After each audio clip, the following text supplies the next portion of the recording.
Assalamualaikum warahmatullahi wabarakatuh. Selamat pagi anak-anak. Baiklah, pada hari ini kita akan membahas tentang materi yaitu virus.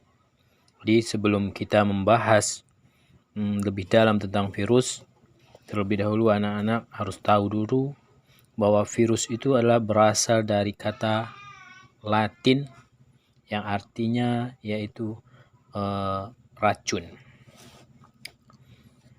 Jadi sebelum berkembangnya ilmu pengetahuan, segala penyakit yang misterius pada manusia itu disebut dengan virus. Sejarah penemuan virus itu dimulai pada tahun 1983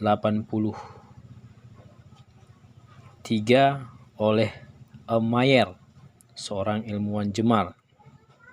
Ia melakukan penelitian tentang penyebab penyakit mosaik pada daun tembakau, di mana Mayer menemukan bahwa penyakit mosaik tersebut menular ke tanaman tembakau lain ketika ia menyemprotkan ekstrak daun tembakau yang berpenyakit ke tanaman tembakau yang sehat.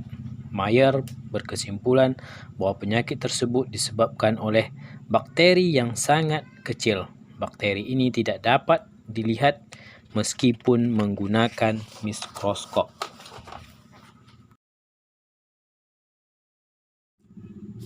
Selanjutnya, kesimpulan Mayer diuji kembali pada tahun 1892 oleh ilmuwan Rusia bernama Dmitry Ivanovsky.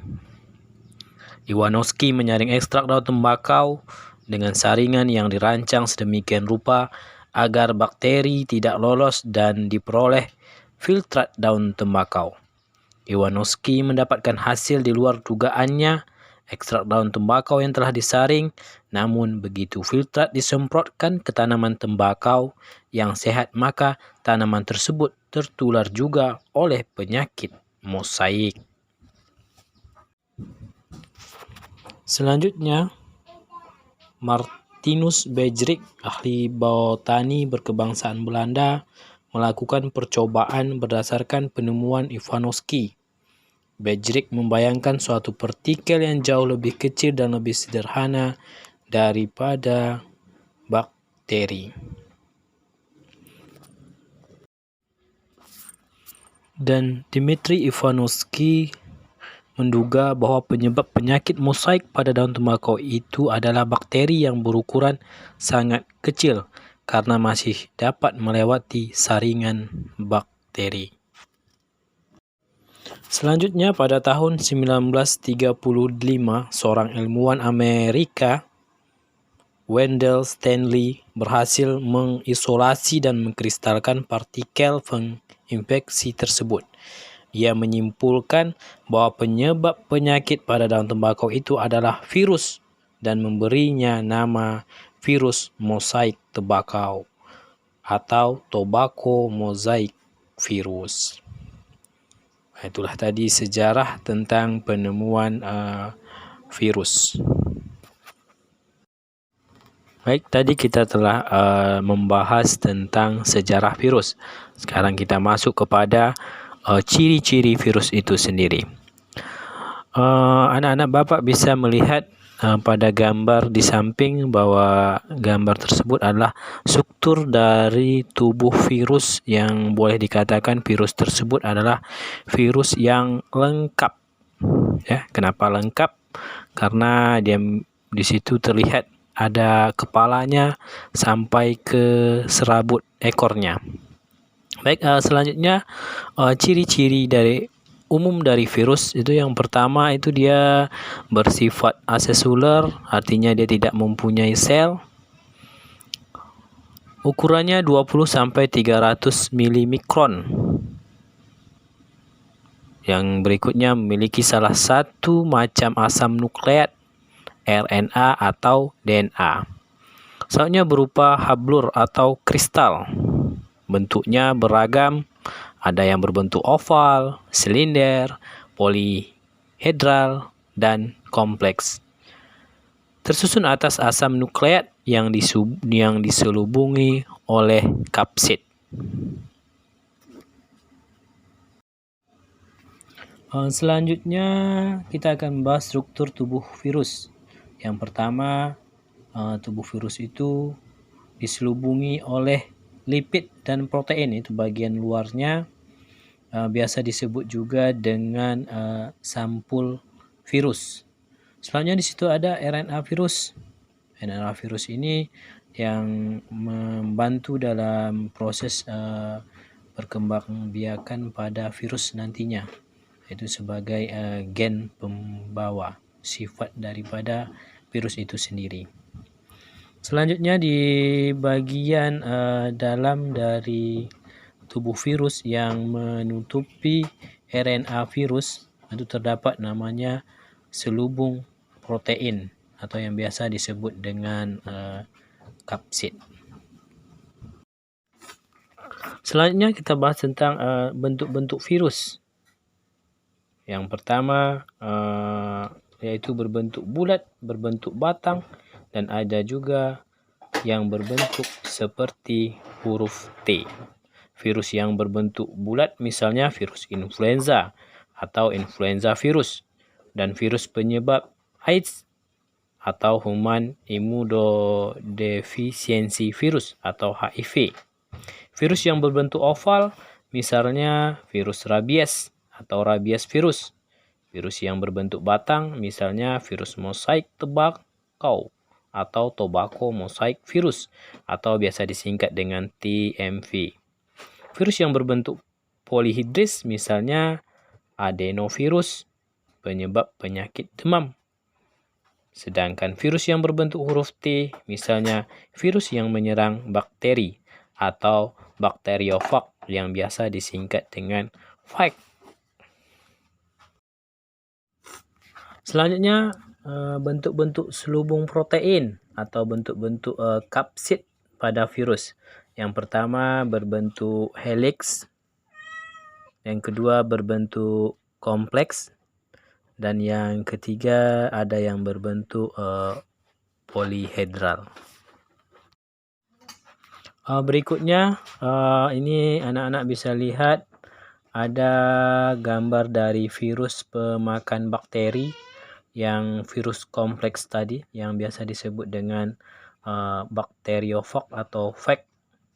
Artinya di sini bakteriofag ini ukurannya itu lebih kecil daripada bakteri, ya, sehingga dia mampu menginfeksi bakteri. Selanjutnya reproduksi pada virus atau perkembangbiakan virus. Virus menunjukkan satu ciri kehidupan yaitu reproduksi. Namun reproduksi virus hanya terjadi jika berada dalam sel organisme lain. Dengan demikian, virus hanya dapat hidup secara parasit. Reproduksi virus terjadi dengan cara yang bervariasi. Meskipun demikian, semua cara reproduksi virus melalui 5 tahap, yaitu tahap pelekatan, penetrasi, replikasi dan sintesis, pematangan, dan pelepasan. Ada 2 cara virus menginfeksi bakteri, yaitu secara litik dan secara lisogenik. Selanjutnya adapun perbedaan siklus litik dan siklus lisogenik itu yaitu siklus litik ini di mana pada tahap pematangan yang diikuti tahap pelepasan terbentuk partikel virus yang utuh dan diakhiri dengan pecahnya sel inang. Sementara untuk siklus lisogenik, infeksi virus memasuki masa laten. Artinya di sini sel inang tidak pecah atau mati. Namun pada kasus yang jarang terjadi, prophage dapat memisahkan diri dari kromosom sel bakteri dan akan memasuki siklus litik.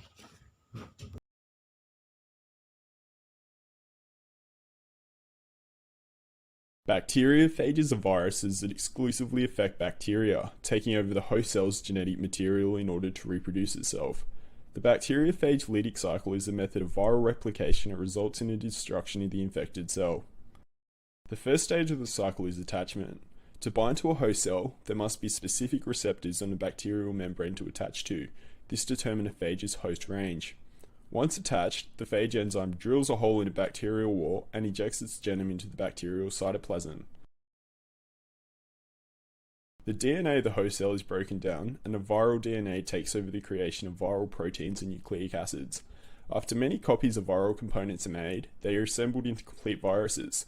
The phage then creates an enzyme that breaks down the bacterial cell wall, lysozyme, allowing the newly formed phages to break out and infect other cells. Selanjutnya, virus tersebut dapat menyebabkan penyakit pada makhluk hidup. Yang pertama yaitu dapat menyebabkan penyakit pada tumbuhan. Anak-anak bisa lihat penyakit kuning pada daun tomat akibat bean golden mosaic virus, daun menggulung akibat turnip yellow mosaic virus, mosaik pada daun tembakau. Yang kedua, yaitu virus juga menyebabkan penyakit pada manusia. Anak-anak bisa lihat seorang ibu yang bermata kuning itu disebabkan oleh virus hepatitis, virus flu yang biasa terjadi pada kita, herpes, campak, dan virus Ebola. Selanjutnya, tidak terlepas kemungkinan hewan juga bisa sakit yang disebabkan oleh virus. Virus hewan itu antara lain ada flu babi, cacar unggas, polioma, dan virus penyakit mulut dan kaki pada sapi, serta virus penyakit rabies pada anjing. Selanjutnya, pencegahan terhadap virus. Tindakan pencegahan yang dapat dilakukan terhadap serangan virus adalah dengan pemberian vaksin. Vaksin adalah suatu zat yang mengandung mikroorganisme patogen yang sudah dilemahkan. Pemberian vaksin memberikan kekebalan secara aktif. Contoh vaksin untuk pencegahan penyakit yang disebabkan oleh virus adalah sebagai berikut. OPV, oral polio vaksin atau vaksin polio, vaksin rabies, vaksin hepatitis, vaksin influenza, vaksin cacar. Adapun metode pembuatan vaksin dibuat dari patogen yang dimatikan oleh bahan kimia atau pemanasan. Selanjutnya, vaksin itu berasal dari patogen yang dilemahkan. Vaksin berasal dari senyawa patogenik mikroorganisme yang dibuat tidak aktif. Namun, ada juga efek-efek samping yang ditimbulkan ketika kita melakukan vaksinisasi. Adapun vaksin itu dibuat dengan rekayasa genetika dengan cara yang pertama mengisolasi atau memisahkan gen-gen penyebab sakit dari virus atau patogen. Berikutnya menyisipkan gen-gen ke dalam sel bakteri atau kultur sel hewan. Sel bakteri atau sel hewan yang telah disisipi gen itu disebut dengan rekombinan. Selanjutnya rekombinan akan menghasilkan antigen. Rekombinan akan dikultur agar menghasilkan antigen yang banyak. Selanjutnya antigen diekstraksi untuk digunakan sebagai vaksin. Baik, selanjutnya untuk tugas anak-anak semua, buatlah suatu kajian tentang virus yang akhir-akhir ini sedang mewabah di sekitar Anda semuanya.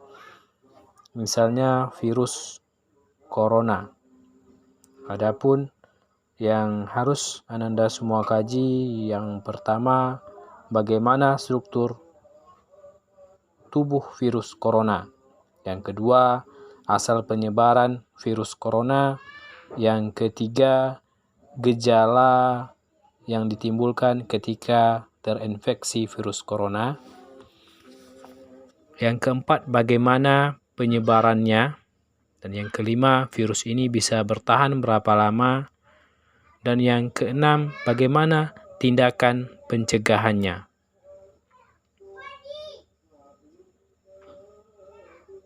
Sekian dan terima kasih. Sampai jumpa pada pertemuan berikutnya.